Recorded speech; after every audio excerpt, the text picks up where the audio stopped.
Ya, comenzamos a grabar entonces la clase de hoy. Hoy seguimos con la clase un poco anterior, que, ¿no es cierto?, damos Disculpe, continuidad. profe, Dígame, una consulta. A todos se le escucha cortado. Yo creo que será mi internet porque en la clase anterior me pasó lo mismo. si los chicos me pueden avisar, sería ideal. ¿Alguien más? Kevin, es tu internet porque a mí no se me escucha cortado. Sí, a mí igual se me escucha bien. Ya, pero recuerden, Ya, chiquillos, que vale, esta gracias, clase de chiquillo. todas maneras queda grabada, así que a lo mejor si alguno tiene algún problema para ir escuchándola, después la puede retomar y ver los puntos que a lo mejor no escucharon bien. Bueno, para que no esté tan preocupado, porque igual estos días se entiende que el internet a veces está un poquito malo en algunos casos, ¿ya? Pero por lo menos sabemos que el resto también escucha bien y que eso es importante. Gracias por avisar. Vamos a seguir entonces y a darle continuidad, ¿no es cierto?, al tema que estábamos viendo anteriormente, que tiene que ver con estos factores, ¿no es cierto?, que afectan, en este caso, los cultivos, ¿no es cierto?, frutales. Bueno, vamos a seguir un poco eso. Si alguien empieza a escribir, me avisan, por favor, porque a mí no me sale el chat como primera opción de vista. Bueno, entonces, algo de lo que estábamos hablando anteriormente tenía mucho que ver con el clima como tal, ¿no es cierto? Y hablamos, ¿no es cierto?, de las heladas, hablamos de los vientos, hablamos de las temperaturas, ¿verdad? Pero en este caso hay un factor muy importante que tiene que ver, ¿no es cierto?, con el efecto sobre un frutal, que tiene que ver con los factores ambientales, y en este caso recurrimos a este concepto de suelo, ¿ya? Solamente para dar introducción al tema, quería mencionarles que en los últimos años en general se ha mostrado un crecimiento bastante sostenido en lo que tiene que ver con el desarrollo, ¿no es cierto?, de huertos frutales. Dentro de las principales que se han ido sumando como hectáreas a nivel, ¿no es cierto?, principalmente de la séptima, sexta región, ha sido el aumento, ¿no es cierto?, en los huertos de cerezo, en los huertos de nogales, y también se ha aumentado bastante lo que es el avellano europeo. Principalmente, chiquillos, está demostrado que el aumento en lo que tiene referencia a las hectáreas producidas tiene que ver mucho con el mercado que se está dando en el exterior, ¿ya? Si en el exterior se empieza a comprar más avellano europeo, conscientemente, ¿no es cierto?, la gente empieza a plantar más también en nuestro país, ¿ya? Más o menos esto es la radiografía actual de Chile. Chicos, memoricen este mapa, ¿ya? Fíjense en algo, que si bien a uno quizá le enseñaron otro mapa, porque estas son las nuevas regiones de Chile. Por eso lo quise poner acá, para que ustedes también se interioricen, que hoy día tenemos, ¿no es cierto?, más regiones. Tenemos 16 regiones, ¿ya? Entonces, la primera, Tarapacá, ¿no es cierto?, las números romanos, ¿no es cierto?, siempre fueron hasta, ¿no es cierto?, el 13, que y después se sumaba, ¿no es cierto?, la región metropolitana. Luego se han ido sumando más regiones. Las últimas que se han ido sumando en este caso es Ñuble y Arica y Parinacota, ¿no es cierto?, que es la 15. La 16 en este caso, entonces, sería, ¿no es cierto?, la región metropolitana en este caso. O sea, perdón, la de Ñuble. Bueno, para que ustedes vayan interiorizándose en lo que son las nuevas regiones. Aquí tengo la 1, 2, 3, 4, 5, 6, séptima región, Maule. ¿Ya? Estas son las regiones, obviamente, con mayor producción. Nos vamos de la 7 a la 8, Biobío. 9, Araucanía. 10, Los Lagos. 11, Aysén. 12, Magallanes. Y luego venía, ¿no es cierto?, la región número 13, que era la región metropolitana. Pero luego, ¿no es cierto?, de estos últimos años se han agregado algunas regiones. La región que sigue sería la 14, que es esta de acá, Los Ríos. La 15, Arica y Parinacota. Y la última, ¿no es cierto?, que fue ya agregada 2018-2019, es la 16, región número 16 que pertenece a Ñuble. ¿Ya, chicos? Así que para que vayan ustedes también relacionándose con estos nuevos números, ¿ya? Porque muchas veces los números que nos enseñaron en el colegio no eran estos porque todavía quizás no estaban todos actualizados. Bueno, ¿alguno de ustedes conocía de este cambio de regiones? ¿O lo habían Lo, escuchado? lo había escuchado, pero no sabía que se había ejecutado ya. Ya, bueno, esta es la última actualización, ya, por eso se los quise mostrar para que ustedes ya estén interiorizados de eso y si alguna vez les hablan que hay 16 regiones, sí, o que les dicen hay 13 regiones, ustedes ya saben que no son 13 regiones, son 16, ¿ya? Así que, y les quise mostrar un poco esto para que ustedes también vayan relacionando algunos cultivos frutales con distintas regiones. Bueno, entonces vamos a relacionar, por ejemplo, que los cítricos están muy relacionados con, ¿no es cierto?, las regiones nortinas. Fíjense, está la tercera, la cuarta, la quinta región, hasta la sexta región, ¿ya? Sin embargo, por ejemplo, si nos vamos a los berries, a todos estos frutitos rojos, ¿no es cierto?, fíjense, está relacionado con regiones bastante más sureñas, ¿ya? Eso quiere decir, ¿no es cierto?, que principalmente estos frutales tienen dentro de su requerimiento algunos factores que se dan en estas regiones y que no se dan en las regiones del norte, ¿ya? ¿Qué factores pueden ser estos? Temperatura, ¿no es cierto? Horas de luz, ¿no es cierto? Condiciones de suelo, condiciones de humedad, ¿ya? Lo que hace bastante distinto, ¿no es cierto? Si estamos en Tarapacá o si estamos, ¿no es cierto?, en los lagos, ¿ya? Fíjense, ¿no es cierto?, que hay algunos que se pueden extender bastante dentro de lo que son, ¿no es cierto?, las regiones más del norte y las del sur. Por ejemplo, los cerezos, hoy día, ¿no es cierto?, existen dentro de los últimos censos agrícolas desde la cuarta región hasta la 11ª región, ¿ya? Entonces, esto más que nada para que ustedes se vayan relacionando con algunos cultivos y dónde están principalmente dentro de los últimos censos agrícolas ubicados dentro de nuestro país, ¿ya? Obviamente acá están los listados de los principales. También les quería mencionar un poco a partir de los últimos censos, ¿no es cierto?, cómo es la participación de las distintas regiones en lo referente a la superficie agrícola. ¿Qué es lo que quiero que observen de esto? Principalmente es que la participación a nivel regional, fíjense que está concentrada en la zona más bien central, ¿ya? Si tenemos acá la mayor cantidad, ¿no es cierto?, de superficie destinada al área agrícola, en este caso al área frutícola, tenemos, ¿no es cierto?, desde la cuarta región hasta prácticamente, ¿no es cierto?, la octava, y de ahí hacia abajo empiezan, ¿no es cierto?, a decaer un poco la participación, ¿ya?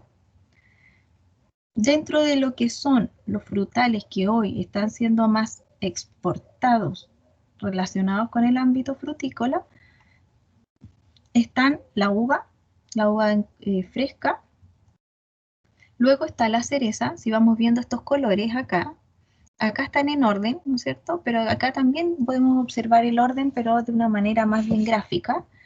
El círculo más grande y el que está más arriba, ¿no es cierto?, representa la mayor exportación que tiene Chile hoy día, uva fresca. Luego tenemos la cereza, tenemos los arándanos y las manzanas, ¿ya? Esas son como las 4 frutas que hoy, ¿no es cierto?, destacan dentro de lo que es la participación en la exportación, ¿ya? Que son conceptos un poco distintos cuando hablamos de producción y cuando hablamos de exportación. Principalmente, uno de los factores que influyen, ¿no es cierto?, en que nosotros principalmente exportemos uvas, cereza y arándano, tiene que ver con las condiciones y con los factores que tenemos en nuestro país que le están dando características particulares y características, ¿no es cierto?, que las hacen ricas a nivel internacional. Por lo tanto, tenemos que jugar con esos factores. Ya hablamos de los factores climáticos, hoy empezamos a hablar de algunos factores de suelo, ¿ya? En este sentido, el crecimiento a nivel de mercado, ¿no es cierto? Y a nivel de explotación frutal, nos ha obligado un poco a tener que explorar en nuevas zonas agroclimáticas. Y es por eso que si antes teníamos solo cerezo hasta la 7ª región, hoy podemos verla, ¿no es cierto?, en el mapa hasta la 4ª región. Porque de alguna manera se ha ido cambiando algunos de los factores, se ha ido jugando un poco con estos factores naturales, tratando de explorar y de encontrar nuevas zonas agroclimáticas que nos abran más posibilidades, ¿no es cierto?, de generar, ¿no es cierto?, más superficie explotada. Lamentablemente, como dice acá, ¿no es cierto?, los mejores suelos de Chile a estas alturas están bajo, ¿no es cierto?, una explotación más bien relacionada, ¿no es cierto?, con proyectos inmobiliarios, dejando de alguna manera estas zonas más planas, de texturas medias, sin limitantes y además de climas amigables, sin posibilidad, ¿no es cierto?, de dedicarlas al rubro agrícola. Y eso es algo que hemos visto, por ejemplo, en Santiago. La región metropolitana era una de las regiones que presentaba una mejor característica para la agricultura en general, y hoy, ¿no es cierto?, es la metrópoli y está llena de proyectos inmobiliarios. El hecho de explorar, ¿no es cierto?, nuevas zonas donde producir, ¿no es cierto?, tiene distintos tipos de limitantes, ¿no es cierto? Una de las limitantes que vamos a ver a nivel de suelo es principalmente física y química, dependiendo, ¿no es cierto?, de lo que haya tenido antes ese suelo. Generalmente cuando hay explotaciones de tipo frutícola, ¿no es cierto?, hay acompañado de esto algunas limitaciones en lo que tiene referencia de la profundidad de los suelos. A veces nos encontramos con algunos factores de compactación muy fuertes. Entonces tenemos que ya tratar de ayudarnos con algún tipo de maquinaria especializada para abrirnos paso a esta nueva exploración de nuevos suelos. En este caso, una maquinaria que se ocupa bastante es la maquinaria del subsolado, que en este caso es lo que ustedes están viendo acá, donde de alguna manera mejoramos la profundidad del suelo, generando, ¿no es cierto?, estos rasgados en alta profundidad. Acá hay algunas limitantes que podemos describir, ¿no es cierto?, y tienen relación con algunas estratas cementadas. Ya aquí, por ejemplo, ustedes ya tuvieron suelo, entonces de seguro ya vieron algunas de estas características. Acá podemos ver que en algunos suelos se nos pueden presentar algunas capas que presentan estratas cementadas como el duripán. Ya en este caso, el duripán o el fragipán se consideran capas que están dentro, ¿no es cierto?, de mi perfil de suelo y que nos van a generar un problema desde el punto de vista de la penetración de las raíces de la fruta, del fruto en este caso que queremos explotar. Si el duripán se nos presenta a 1 metro, obviamente, vamos a tener un problema para la entrada de las raíces de mi frutal y para, obviamente, la entrada del establecimiento a nivel productivo. Por lo tanto, vamos a tener que tratar de, por ejemplo, romper el duripán para ayudar a la penetración, ¿no es cierto?, y al establecimiento radicular del frutal en cuestión. Otro de los problemas, ¿no es cierto?, son los altos contenidos de arcilla, generando muchas veces importantes problemas desde el punto de vista del drenaje del suelo. También alguna presencia importante de muchas piedras. En algunos casos, por ejemplo, directamente nos encontramos con la roca madre en el sentido de que los perfiles de suelo son poco profundos. También existen en algunos casos napas freáticas muy altas, por lo tanto vamos a generar un problema de hipoxia radicular, ¿no es cierto?, en donde nos empieza a faltar el oxígeno. Todos estos factores son factores de suelos con los cuales, ¿no es cierto?, como hablábamos en el clima, que muchas veces el viento, la nieve, ¿no es cierto?, nos van a jugar un poquito en contra, pero en muchos casos vamos a tener que elegir o no utilizar ese suelo o utilizarlo, pero saber manejarlo de tal manera que ayude a nuestro frutal. Todos estos factores que hemos ido mencionando, ¿no es cierto?, y que están en este párrafo principalmente, son, ¿no es cierto?, los factores en este caso con los cuales vamos a tener, por ejemplo, tenemos en este caso este duripán, tenemos en nuestro fragipán, tenemos mucha arcilla en el suelo, ¿no es cierto? A lo mejor tenemos muchas piedras que van a entorpecer el trabajo en el huerto, Vamos a tener suelos poco profundos, ¿no es cierto? Teniendo a la roca madre muy a flor de piel, teniendo también en este caso las napas freáticas que nos pueden generar, ¿no es cierto?, problemas de mala oxigenación de las raíces. Por lo tanto, estos factores en este caso van a jugar, ¿no es cierto?, un problema desde si se nos presentan en algún momento, ¿ya? Acá tenemos dos ejemplos de cómo de alguna manera un desarrollo extensivo de una raíz, ¿no es cierto? Esta raíz fue capaz, ¿no es cierto?, de crecer bajo todo su potencial de crecimiento, desarrollando en la parte aérea también una copa grande, ¿no es cierto?, que tiene mucha relación con el desarrollo radicular. Sin embargo, en este caso, podemos a lo mejor presentar, ¿no es cierto?, acá abajo, una capa segmentada que hace que estas raíces no crezcan bajo todo su potencial, desarrollando también en la parte aérea una copa mucho más pequeña. ¿Ya? Entonces, súper importante, si queremos tener buena producción aérea, tener un buen suelo, un suelo profundo, un suelo que genere un crecimiento radicular bastante libre, ¿ya?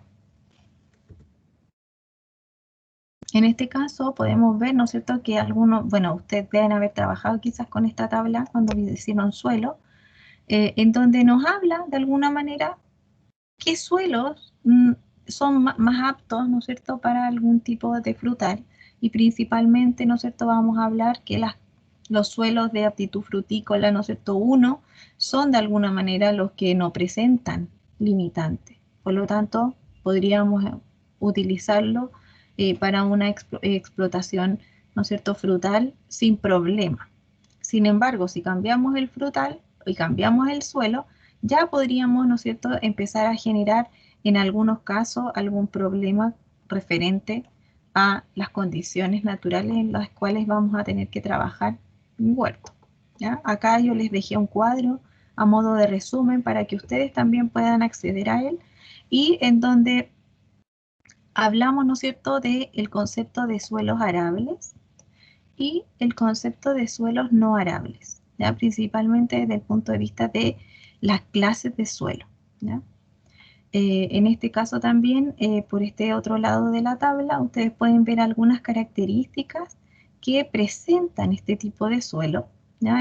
Referente principalmente a su pendiente, a su profundidad, a los grados de salinidad, ¿ya? Por lo tanto, es una tabla que resume bastante bien las características de los suelos dependiendo, ¿no es cierto?, de sus clases y también de su tipo de suelo desde el punto de vista de ser arables o no, ¿ya?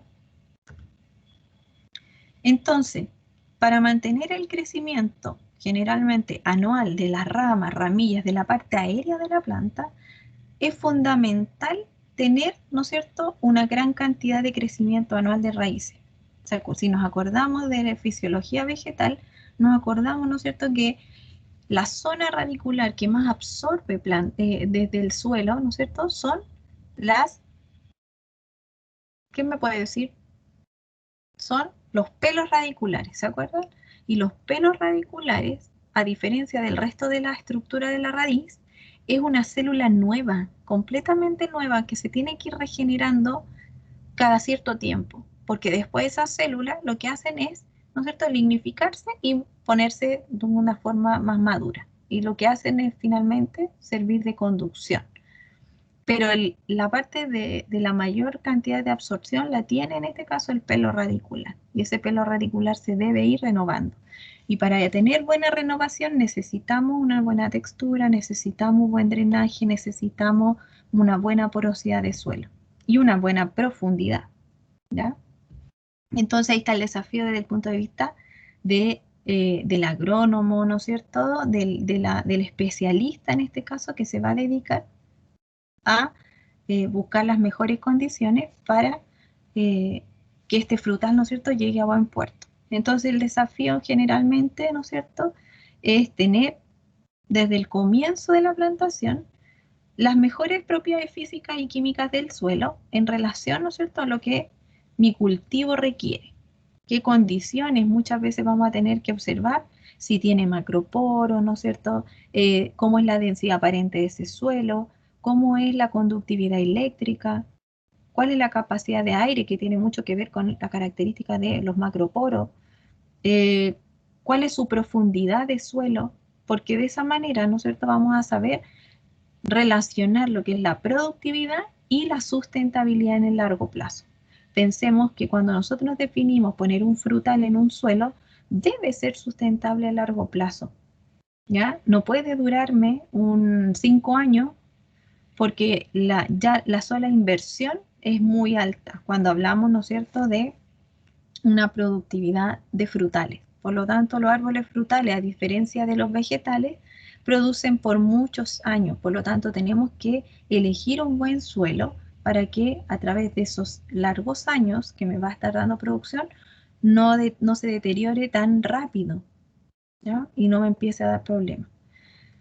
Los árboles frutales, en este caso, ¿no es cierto?, pueden crecer en un rango bien amplio de suelo, ¿ya? En general, porque tienen la capacidad de crecer mucho en profundidad, buscando el agua y los nutrientes. Sin embargo, si encontramos, por ejemplo, una lámina de duripán o fragipán que limite el desarrollo radicular, vamos a tener que generarle una ayuda. Y en este caso ahí ¿no es cierto?, se lleva a cabo alguna etapa de subsolado para generarle esta ayuda. La mayoría de los árboles frutales no toleran suelos con alta humedad, por lo tanto, suelos que tienen mucha arcilla tienen que tener la precaución, ¿no es cierto?, de generar buenos drenajes, ¿ya? Aumentar el drenaje del suelo. En general, los árboles frutales crecen mucho más rápido si se encuentran, ¿no es cierto?, protegidos de estas condiciones climáticas de las cuales hablamos en clases anteriores, como los vientos, y también, ¿no es cierto?, en muchos casos se evita que estos árboles se rompan, ¿no es cierto?, y tienen estos problemas de tipo más bien físico a partir de características climáticas. En general, la plantación de un huerto frutal, ¿no es cierto?, como les comentaba anteriormente, representa una alta inversión, en donde uno lo que espera es siempre una buena rentabilidad, y la buena rentabilidad ¿cuándo llega? Cuando el árbol en general es precoz, o sea, da producción lo antes posible. Y además, cuando esa producción es de buena calidad y además es de alta producción, obviamente, ¿no es cierto?, la rentabilidad siempre va en crecimiento. Por lo tanto, el objetivo del agricultor cuando él invierte esta alta inversión siempre va a ser obtener la buena rentabilidad. ¿Cómo la va a obtener? Con un árbol que produce precozmente, de buena calidad y además me entrega una buena producción, que finalmente esos son los rendimientos por hectárea. Para conseguir, ¿no es cierto?, estos factores que son tan decisivos para lo que habla de la rentabilidad, ¿no es cierto?, debe existir siempre el factor principal, que es la adaptación de la especie al clima en la cual ustedes la van a exponer y al suelo, ¿ya? Si bien el suelo lo podemos variar y lo podemos cambiar con algunos manejos agronómicos, ¿no es cierto?, sabemos que el clima es un poco menos fácil, es menos, ¿no es cierto?, tratable en este caso. Por lo tanto, tenemos que saber que la adaptación de la especie al clima en cuestión que vamos a producir debe ser uno de los factores principales. Luego de eso, idealmente trabajar siempre con portainjertos que se adapten a las condiciones del suelo, ¿ya? Por ejemplo, ¿qué condiciones del suelo podría ser? A un mal drenaje, a lo mejor a condiciones de suelo de salinidad. Entonces ustedes en ese caso tienen que optar por trabajar con portainjerto. El tercer factor es el manejo del suelo, y es aquí, ¿no es cierto?, cuando toma relevancia la labor cultural del agricultor, ¿ya? Directamente, porque él va a tener que saber manejar el suelo de tal manera que beneficie en todo caso al sistema productivo que estamos, ¿no es cierto?, eligiendo producir. Y el cuarto punto es estudiar cuidadosamente el diseño del huerto, ¿ya? Porque no es muy simple, ¿no es cierto?, diseñar un huerto frutal que va a durar tantos años, porque si yo lo diseño mal desde un principio, muchas veces, ¿no es cierto?, va a arrastrar muchos problemas a nivel productivo finalmente.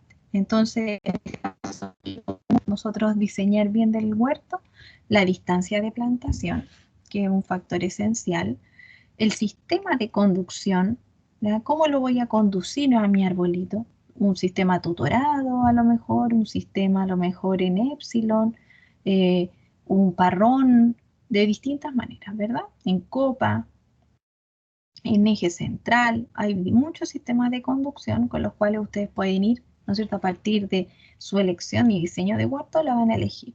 ¿Cómo va a estar distribuido y si necesito o no algún polinizante?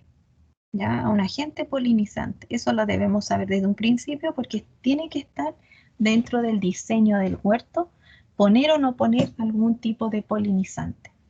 También utilizar, ¿no es cierto?, estructuras de soporte, y aquí cuando tiene que ver mucho con el sistema de conducción que ustedes elijan. Si el sistema de conducción va a ser con un sistema tutorado, van a tener que diseñar, ¿no es cierto?, estas estructuras de soporte. Y también, ¿no es cierto?, elegir correctamente el porte injerto para cada variedad y sistema de riego asociado, ¿ya? Es súper importante que estos 4 puntos estén bien elegidos para, ¿no es cierto?, tener un buen objetivo final.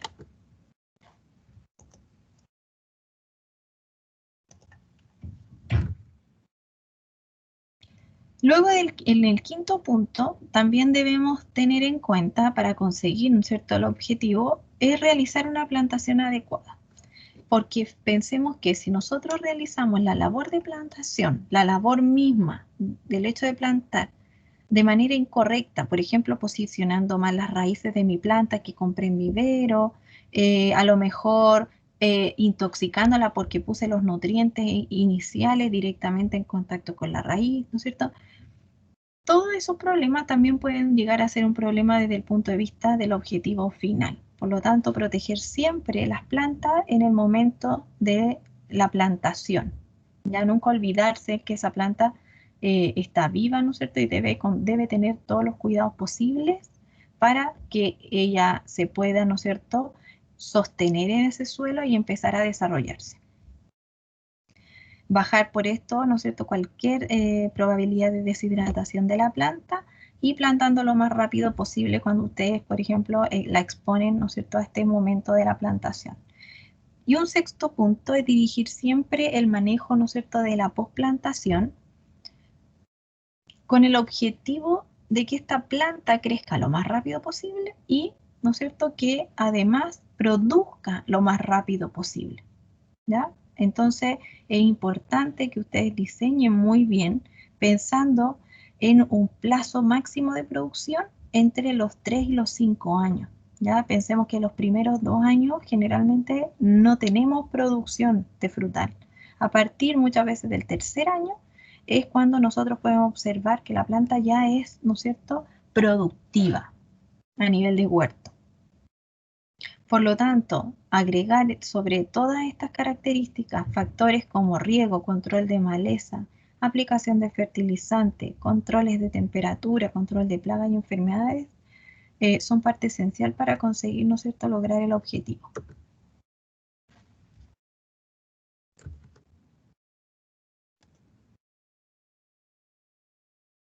En general, cuando, ¿no es cierto?, nosotros plantamos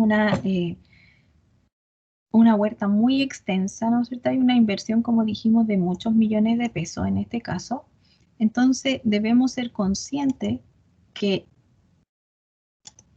la producción debe ser lo más rentable posible. Por lo tanto, a partir de una buena inversión a nivel de planta y a nivel de hectáreas, también debemos considerar que cualquier estudio a nivel de suelo puede llegar a ser esencial, ¿ya? Por lo tanto, se empieza muchas veces trabajando la tierra, comprando plantas, pero muchas veces dejamos de lado pensar en análisis de suelo, ¿ya? En este caso, los análisis de suelo pueden ser datos como pH, cantidad de materia orgánica, cantidad de fósforo, nitrógeno, potasio, conducción eléctrica, ¿no es cierto?, actividad en general de distintos tipos. Si un suelo tiene mejor o peor calidad va a estar relacionada principalmente con 3 factores, ¿ya? Estos 3 factores tienen que ver con la actividad biológica que tiene ese suelo, ¿no es cierto? Si hay o no una cantidad de microfauna relacionada con ese suelo, la capacidad que tenga ese suelo de almacenar agua, ya que finalmente, ¿no es cierto?, va a ser el recurso que nos va a dar la producción de mi huerto frutal, y también la disponibilidad que tiene ese suelo de entregar nutrientes, ¿no es cierto?, y de alguna manera acoplarse a la materia orgánica que éste tenga, ¿ya? Porque nos va a dar una estructura en este caso. Por lo tanto, siempre existe un interés desde el punto de vista de la inversión, más allá del terreno y las plantas, de saber cómo es la calidad de nuestro suelo cuando estamos generando una tan alta inversión, ¿ya? Esto tiene que ir directamente con la rentabilidad. Por lo tanto, cuando queremos que este suelo y esta producción sea sustentable en el tiempo, sea rentable, debemos relacionar, ¿no es cierto?, muchas veces la calidad del suelo dentro de lo que es la inversión inicial. Un estudio de suelo, ¿ya?, en general sirve, ¿ya?, como para darle finalmente las primeras características del hábito de crecimiento a mi planta, ¿ya? Es como cuando ustedes finalmente, si ustedes saben que pueden manejar en mi suelo, ¿no es cierto? Si ustedes lo ven que es pobre, un suelo, tiene mal drenaje, hay factores que voy a poder manejar y quizás otros se me van a hacer muy complicados de manejar. Y para saber eso, ¿no es cierto?, yo tengo algunas cosas que saber primero. Por ejemplo, si mi suelo fuera salino y no me doy cuenta a tiempo, yo compro una planta, ¿no es cierto?, que una planta común y corriente. La pongo en mi suelo y yo veo que el primer año la planta crece pero poco, le cuesta, ¿cierto? Y después yo digo, pucha, a lo mejor como no hice el análisis de suelo, el suelo puede que tenga algo que hace que mi planta no crezca, ¿ya? Entonces ahí van, hacen un análisis de suelo, esto es súper normal que pase, y se dan cuenta que el suelo tiene una alta cantidad, por ejemplo, de cal. Es un suelo muy calizo. Entonces dicen, pucha, no pensé en eso y compré mal mi planta, porque a mí me ofrecieron en el invernadero, por ejemplo, una planta con un patrón resistente a la cal, por ejemplo, ¿ya?, a suelos que son muy calizos. Entonces, en este caso, vamos a hablar de lo importante cuando nosotros hablamos de esta inversión inicial, de elegir una planta injertada que tenga un buen patrón, ¿ya? Porque finalmente el patrón es uno de los factores que nos puede ayudar cuando tenemos algunas características, por ejemplo, químicas en mi suelo, que es muy difícil de manejar, ¿ya?, con labores culturales. Por ejemplo, a veces la salinidad de un suelo, a veces también algún nematodo que exista en el suelo, que son muy difíciles de, ¿no es cierto?, de combatir. Entonces, ¿qué hago yo? Trabajo con un patrón, elijo un patrón, que finalmente yo siempre les digo que cuando hablamos de injerto, el injerto es la variedad que va a producir, ¿ya? Y el patrón son como los zapatos del injerto. Ustedes cuando van a la playa no van con bota, ¿no es cierto?, porque hay arena y la bota se hunde. Bueno, las mujeres a lo mejor me imaginaba así como una bota con taco, como que no es el zapato para entrar a la arena, ¿no es cierto? Sin embargo, si ustedes van con un zapato plano, una zapatilla, es mucho más cómodo. Por lo tanto, yo elijo un patrón para una condición de suelo. Y mi patrón en este caso va a ser una zapatilla. Si yo digo, pucha, mi suelo, ¿no es cierto?, tiene una condición que yo necesito ponerme un buen zapato para yo crecer arriba, ¿no es cierto?, estar erguido, estar cómodo en mi parte aérea. El patrón para un árbol es lo mismo. Ustedes eligen un patrón dependiendo de las condiciones de suelo. ¿Alguien quiere preguntar algo?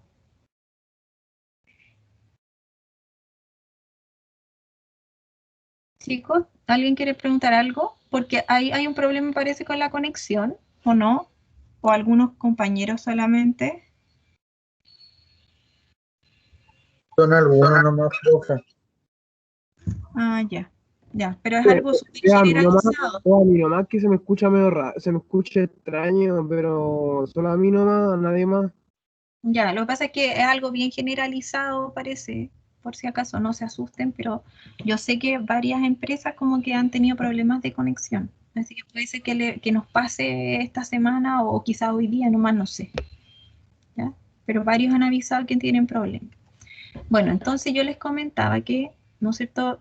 Si supiéramos realmente cómo son las condiciones de mi suelo inicialmente, podríamos elegir una planta injertada que tenga un buen patrón adecuado a mis condiciones de suelo. Si yo no sé cómo es mi suelo, me puedo equivocar en elegir, ¿no es cierto?, mi planta injertada, que generalmente, ¿no es cierto?, para adelantar la producción de un huerto frutal, nunca se parte de una semilla en huerto frutal.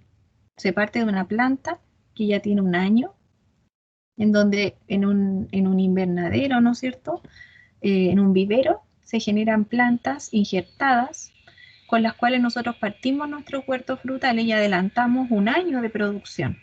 Porque ustedes nunca se imaginen que un huerto frutal parte de poner semillas de, por ejemplo, limones. Nunca, sino que yo compro plantas de limón, una planta de limón, ¿ya? Y lo digo no pensando en que es una tontera pensarlo, es porque es una pregunta que generalmente se hace. Profe, pero yo puedo plantar una semilla de limón, muchas semillas de limón, así como en la hortaliza.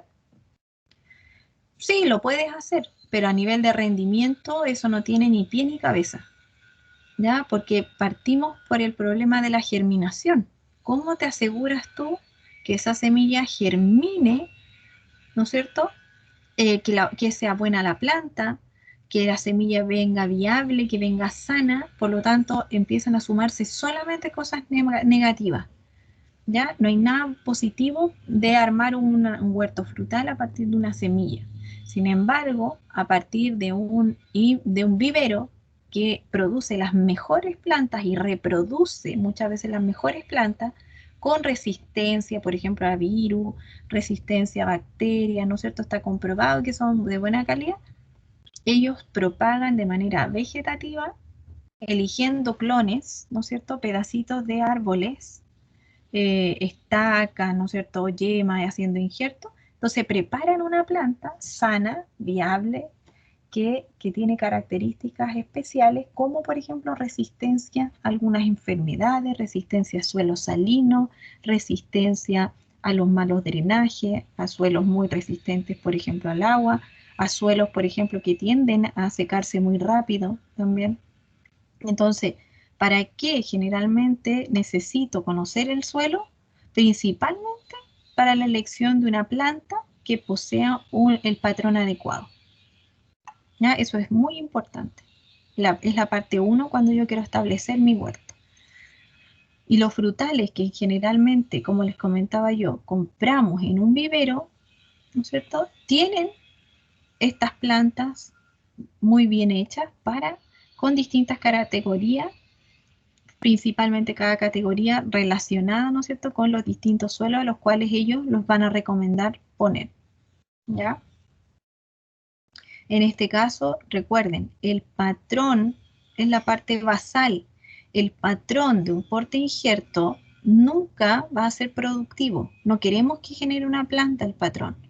Lo que va a ser productivo es el injerto, es lo que va a ir pegadito al patrón, ¿ya? Esa es la característica varietal.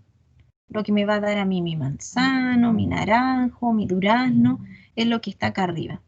El patrón solamente son los zapatos, ¿ya? Acuérdense de eso.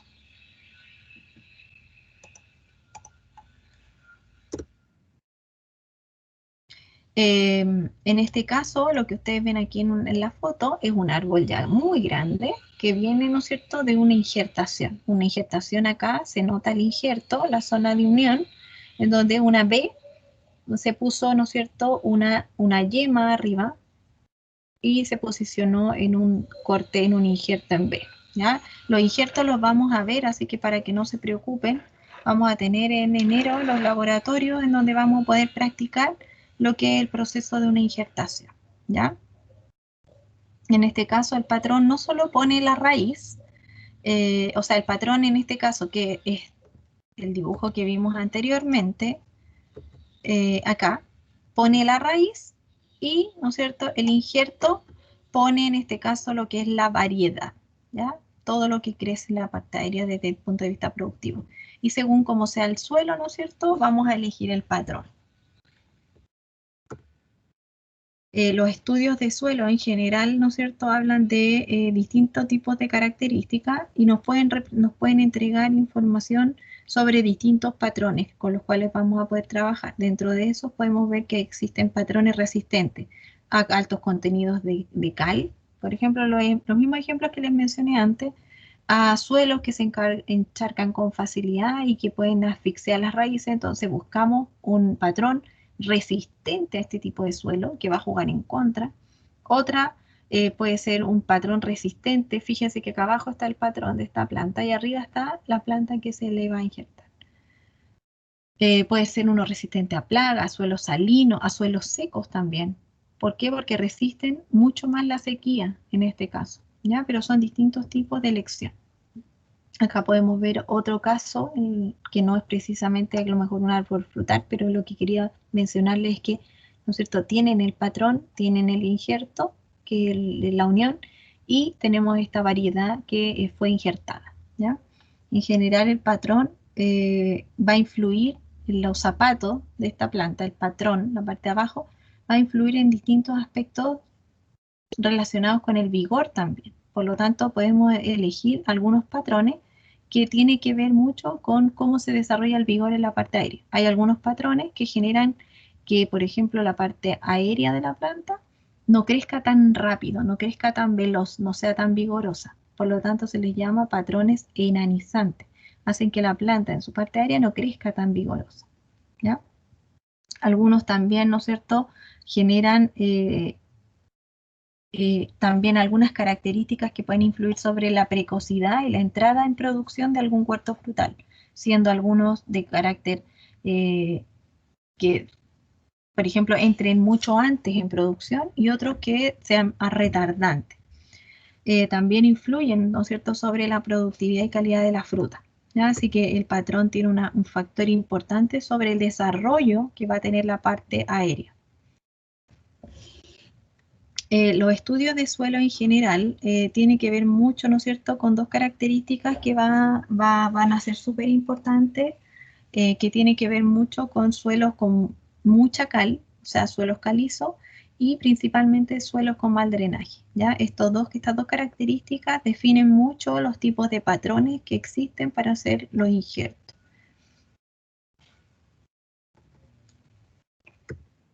Acá yo les puse unos ejemplos de algunos portainjertos que existen dependiendo, ¿no es cierto?, de los tipos de frutales que también existen. Recordemos que, por ejemplo, acá nosotros tenemos distintas especies frutales.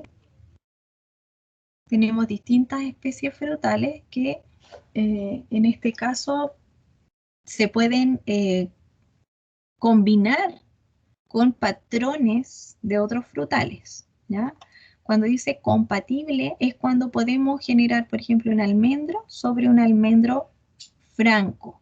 ¿Algunos de ustedes saben por qué se llama franco? Chiquillos, ¿conocen el concepto de durazno franco, ciruelo franco? ¿Por qué dice franco ahí? ¿Alguno de ustedes sabe a qué se refiere ese concepto? ¿O se imagina que puede ser? ¿No será a lo mejor por el tipo de suelo en el que está? ¿O no? No, tiene que ver con cómo se desarrolla, chiquillos. Solamente son conceptos que los van a leer mucho, ¿ya? El concepto de frutal franco es un frutal que creció a partir del desarrollo de una semilla. ¿Ya? No viene de una propagación vegetativa. ¿Ya? Profe, Entonces, eso lo vimos el semestre pasado en Anatomía y Fisiología Vegetal, los tipos de reproducción que había, que era la asexual y la sexual. claro, Es como eso. claro, cuando nosotros hablamos, por ejemplo, de clones, generamos clones de una planta, y los clones se reproducen de manera asexual, porque no hay cambio de gametos, ¿ya? ¿Y cuáles eran esos ejemplos? Principalmente las estacas, los bulbos, todo lo que no es semilla, ¿ya? Cuando hablamos de un patrón franco, un árbol de tipo franco, quiere decir que este árbol que se formó y desarrolló raíces y se eligió como patrón, creció desde una semilla, no se desarrolló a partir de un clon. ¿Ya? Los que no dicen franco son desarrollados a partir de clones. Por eso que son las dos diferencias que existen. ¿Ya? Cuando ustedes vean un almendro franco, quiere decir que yo puedo poner un almendro, ¿ya? Poner una especie frutal del almendro sobre un almendro franco y es compatible. ¿Y por qué ustedes me dirán? Pero obvio, pues si un almendro sobre un almendro puede ser compatible, pero no necesariamente van a ser compatibles siempre, ¿ya? Porque a veces hay incompatibilidades y ahí es donde quería detenerme un poco en algunos conceptos. Ser compatible es solamente que se peguen, ¿ya? Pero no por eso los conductos van a ser viables en el tiempo, ¿ya? Acá ustedes pueden ver cómo hacer una buena unión de injerto, ¿ya? Esto lo vamos a hacer en algún momento. Fíjense que cuando nosotros unimos un injerto a su patrón, ¿qué es lo que debemos hacer que coincida? Así como un puzzle, como un rompecabezas. Lo que tenemos que hacer que coincida son sus cambios vasculares. Son sus conductos por donde la parte aérea se va a alimentar de las raíces del patrón. Entonces debemos hacer coincidir su floema con el floema del patrón y el xilema con el xilema del patrón. Fíjense que en este caso la parte aérea, ¿no es cierto?, se mete entre medio del tejido del patrón de tal manera que el injerto coincidan. Fíjense que la línea roja debe estar igual, en la misma línea, porque esa línea de alguna manera representa el floema. En este caso, existe un buen contacto. Fíjense. ¿Por qué? Porque esas células tienen que pegarse igual que una herida. Por lo tanto, si este floema no se pega con el floema del patrón, nunca va a alimentarse el injerto y el injerto se va a morir, ¿ya? Y además de eso, no va a pegarse bien. Por lo tanto, es muy importante que cuando ustedes hacen un corte acá, corten más o menos a la altura donde está el floema, ¿ya? Acá les puse algunos patrones que tienen afinidad. Por ejemplo, acá tenemos patrones francos. Esos patrones francos que yo les mencionaba recién son plantas que generan una raíz y que, ¿no es cierto?, la cortan y sobre esa planta le ponen un injerto. Eso es un patrón franco porque las raíces que se formaron en esa planta vienen a partir, ¿no es cierto?, de la radícula que sale de la semilla. Pero fíjense, los otros patrones son clones. Estos son clones, porque estos clones se obtuvieron a partir de una reproducción asexual, donde no había cambio genético. ¿Ya? Entonces, estos clones son elegidos porque tienen una característica generalmente particular. Por ejemplo, el MM106 se eligió a partir de un manzano, que finalmente da lo mismo que sea manzano. Muchas veces lo que importa son sus resistencias. Se dieron cuenta que este clon, cuando se empezó a generar, lo separaron porque empezó a presentar resistencia frente a asfixia, frente a acción bacteriana, algunos pulgones y nematodos. Por lo tanto, se les seleccionó y se empezó a reproducir. Entonces eso es un clon, porque ahí no hay cambio genético. Sin embargo, cuando yo genero a nivel de patrones francos, sí hay cambio genético.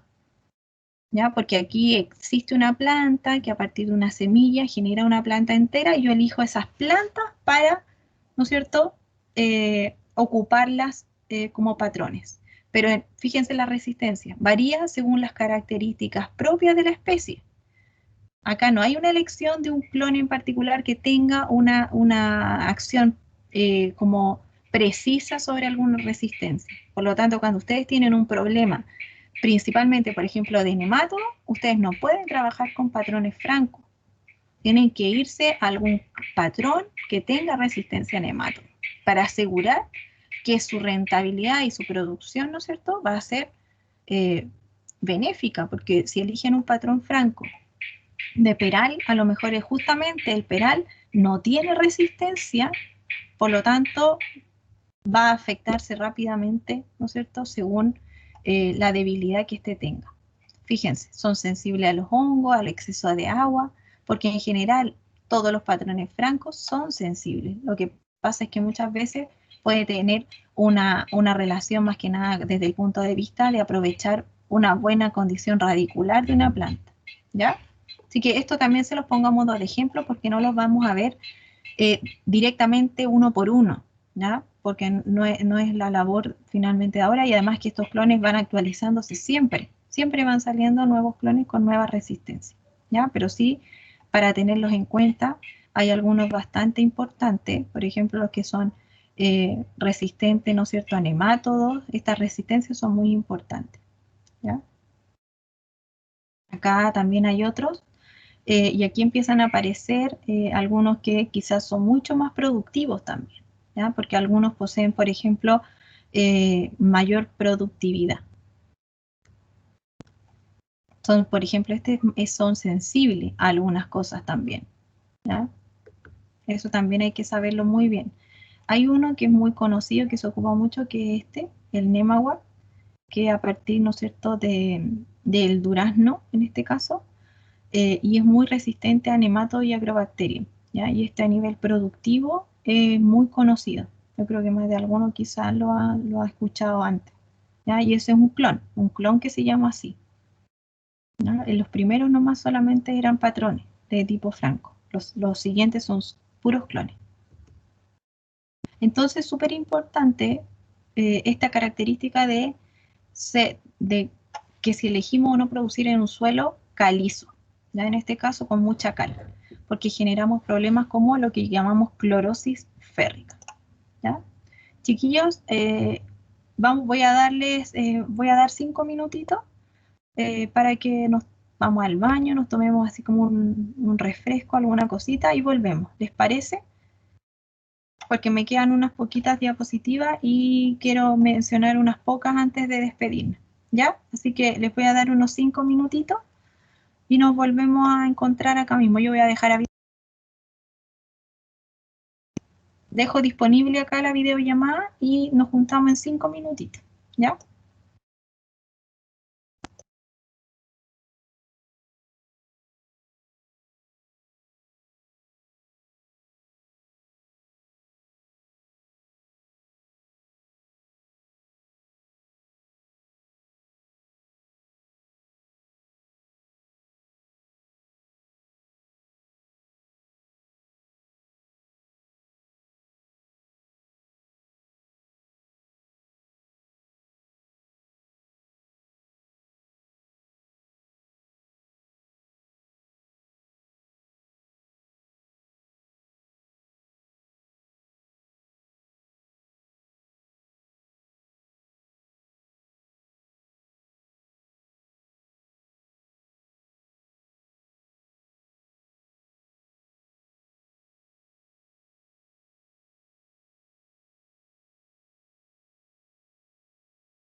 Ya chicos, seguimos.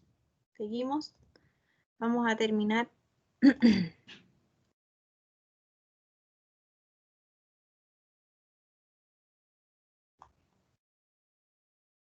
¿Me confirman si se ve la pantalla, por favor, chiquillos? Sí, profe. Ya, gracias.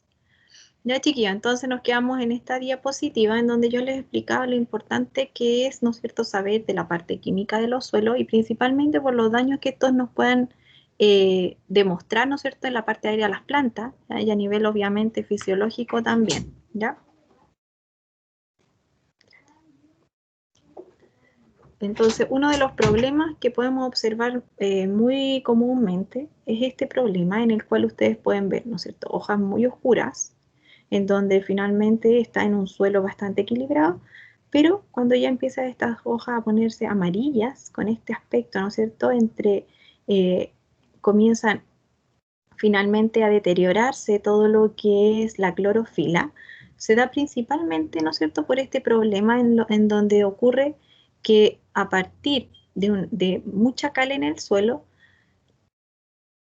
empiezan a escasear otros elementos que son importantes en, ¿no es cierto?, la formación muchas veces de la clorofila, ¿ya? Principalmente, y aquí ocurre lo que se reconoce como la clorosis férrica, que principalmente se da cuando la planta no es capaz de absorber el hierro porque empieza a escasear en el suelo, ¿ya? Al haber mucha cal, comienzan a escasear algunos elementos como el hierro en este caso, y también como el manganeso y el zinc, ¿ya? En este caso, ¿no es cierto?, el hierro es uno de los 3 elementos esenciales que tiene la planta para, ¿no es cierto?, desarrollarse, y en este caso, al no poder la planta absorberlo, empieza a producir, ¿no es cierto?, esta carencia dentro de las hojas principalmente, y las hojas comienzan a aparecerse como más amarillas con los nervios verdes, ¿ya? Fíjense que la nervadura sigue estando verde, pero los tejidos, ¿no es cierto?, que tienen que ver con el parénquima,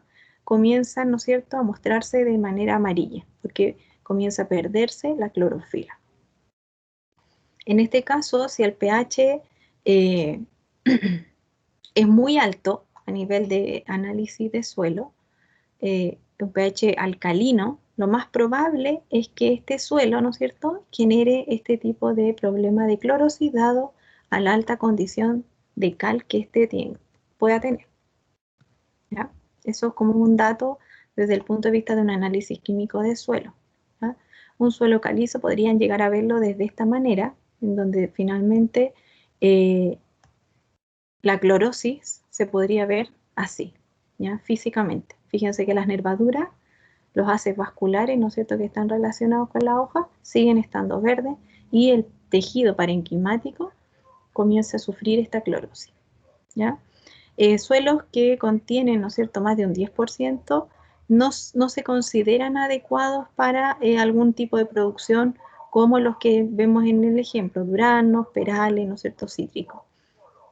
A no ser que ustedes jueguen con, ¿no es cierto?, algún tipo de patrón tolerante a la cal, ¿ya? En donde ahí podrían utilizar este tipo de suelo. Ciruelos, por ejemplo, y cerezo resisten un poquito más igual que los olivos, ¿ya? Estos suelos más bien calizos se dan bastante más al norte de Chile y son principalmente estos cultivos los que podrían soportar esas condiciones, ¿ya?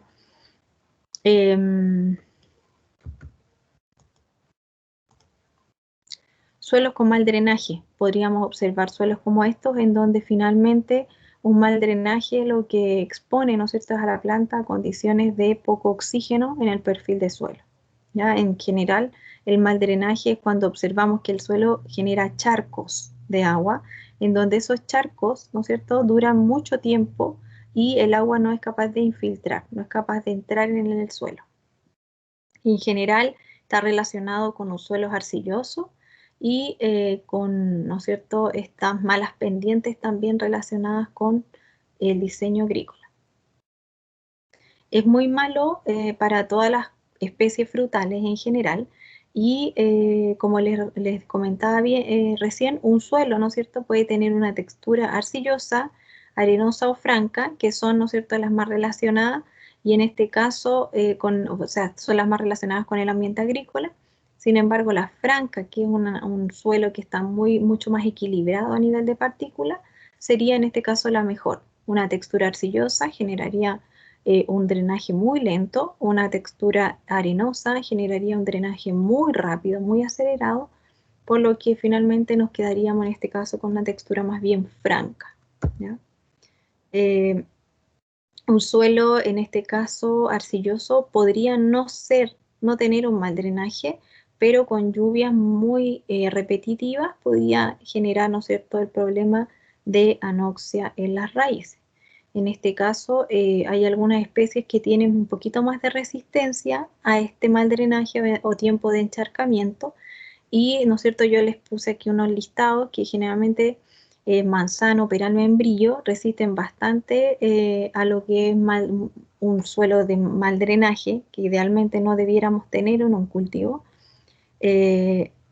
Los cítricos y ciruelos y cerezos son con resistencias más bien intermedias, ya no debiéramos exponerlo a un tiempo de encharcamiento mayor.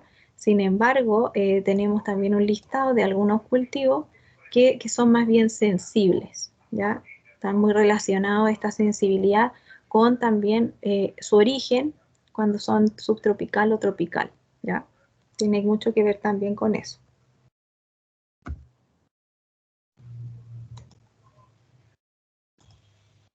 Algunas recomendaciones que se pueden utilizar, ¿no es cierto?, con referente al mal drenaje, es manejar estos suelos, ¿ya? Generalmente tienen esta textura que tiende a ser siempre arcillosa,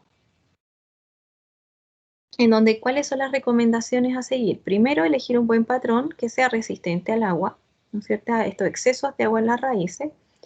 Mejorar en este caso la tierra, incorporándole un poco de materia orgánica, ya que la materia orgánica en este caso genera una mayor porosidad de suelo, por lo tanto nos mejoraría un poco lo que es, ¿no es cierto?, este drenaje. También plantar en montículos o camellones, que es un poco lo que veíamos en la imagen anterior. Acá, en esta imagen, lo que ustedes ven es una plantación de árboles sobre camellones, precisamente para, ¿no es cierto?, mejorar el suelo desde el punto de vista del drenaje, ¿ya? Y es un poco lo que van a ver siempre en los nogales también, o en los paltos, principalmente porque son especies muy sensibles a este mal drenaje. Entonces, en este caso, estos montículos o camellones, ¿no es cierto?, deben ser altos para que de esta manera, ¿no es cierto?, el cuello de la planta y parte de las raíces se mantengan generalmente por encima de este suelo que tiene mal drenaje. De alguna manera es como hacerle un suelo artificial por encima, ¿ya? Y alimentar desde el agua en esa zona. Si el tema es un poco más serio, en general se usa mucho este tipo de sistema que es canalizar, ¿no es cierto?, el subsuelo, tratando, ¿no es cierto?, de guiar el agua y de atraparla y de guiarla a través de tuberías internas por el suelo. ¿Ya? Es como se instalan unos tubos.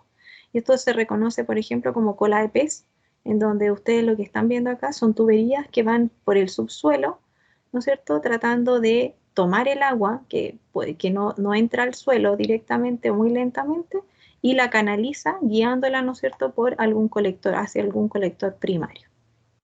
En general, el suelo no debiera permanecer anegado por más de 48 horas. Si fuese así, es un grave problema. Acá ustedes pueden ver un jardín en el cual se utiliza este tipo de tubería, ¿no es cierto?, de drenaje, y esto ayuda bastante a drenar, por ejemplo, en esta zona, si a lo mejor hay mucho aposamiento, lo que se hace es que estas tuberías tienen hoyitos en donde el agua entra y rápidamente, ¿no es cierto?, se va por tuberías. Entonces, de esa manera baja mucho más rápido, ¿ya? Esto es como se generaría el camellón, que es lo que ustedes ven acá, que es otra de las formas que mencionamos recién, ¿no es cierto?, de mejorar el drenaje de un suelo. Esto es como se puede guiar en un jardín. Esto es lo que ustedes están viendo acá, un sistema de jardín, donde quieren poner pasto sobre un suelo que generalmente presenta un mal drenaje. Por lo tanto, mejoran el drenaje teniendo este tipo, ¿no es cierto?, de canalización de las aguas.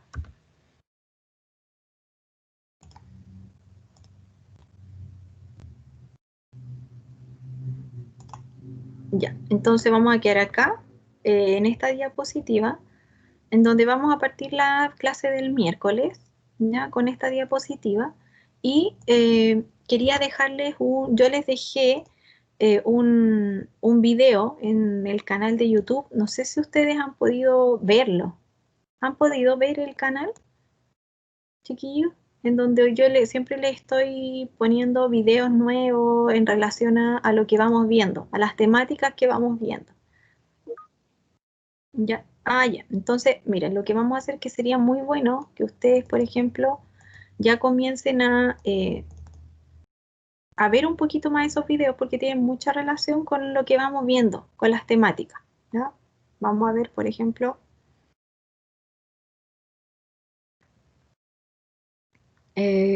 acá, Fruity.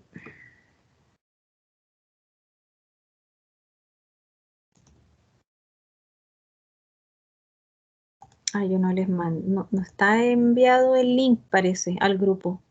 Bueno, si alguien me puede decir. ¿Al de WhatsApp, profe? Aquí está. ¿Sí? Sí, sí está. Ya, perfecto. Es que lo quiero copiar acá al chat del curso para que quede y que los que quieran ir viéndolo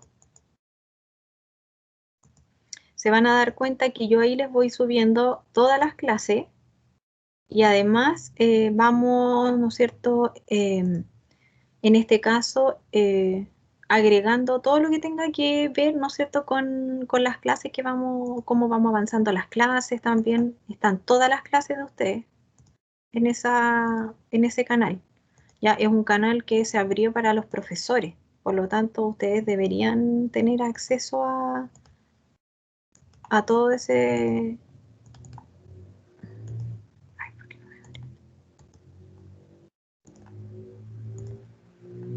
No me quiere abrir aquí el YouTube. A ver si...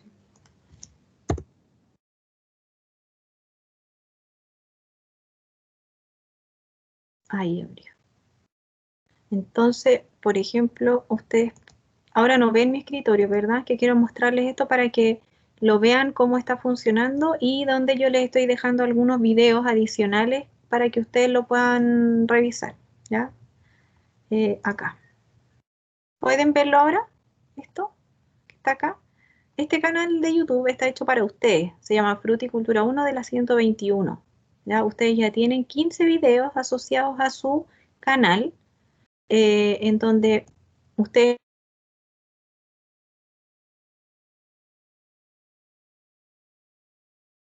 por ejemplo, que lo clase de la otra vez, aquí, drenaje de tubo subterráneo. ¿Ya? Y aquí yo les quise agregar como a modo de ejemplo estos videos en donde explica muy bien de alguna manera cómo funciona cómo funcionan estos sistemas.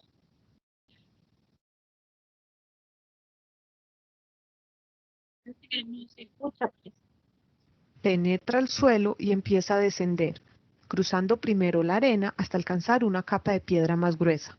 El agua continúa su recorrido entrando por la tubería de drenaje a través de los orificios y más adelante se deja en una caja de inspección que cumple la función de limpiar las hojas o materiales que pueda traer el sistema de tuberías, para así terminar su recorrido en un lago artificial o drenaje natural. ¿Ya? Entonces, ¿a qué voy con esto? En general, a que ustedes utilicen los recursos, chiquillos, ¿ya? Empiecen a utilizar eso porque así como veían eso, también en ese canal están las clases de ustedes que pueden ver quizás un acceso mucho más fácil desde su celular y no tener que entrar, por ejemplo, a Teams a cada rato, sino que a lo mejor pueden verlo directamente desde su celular.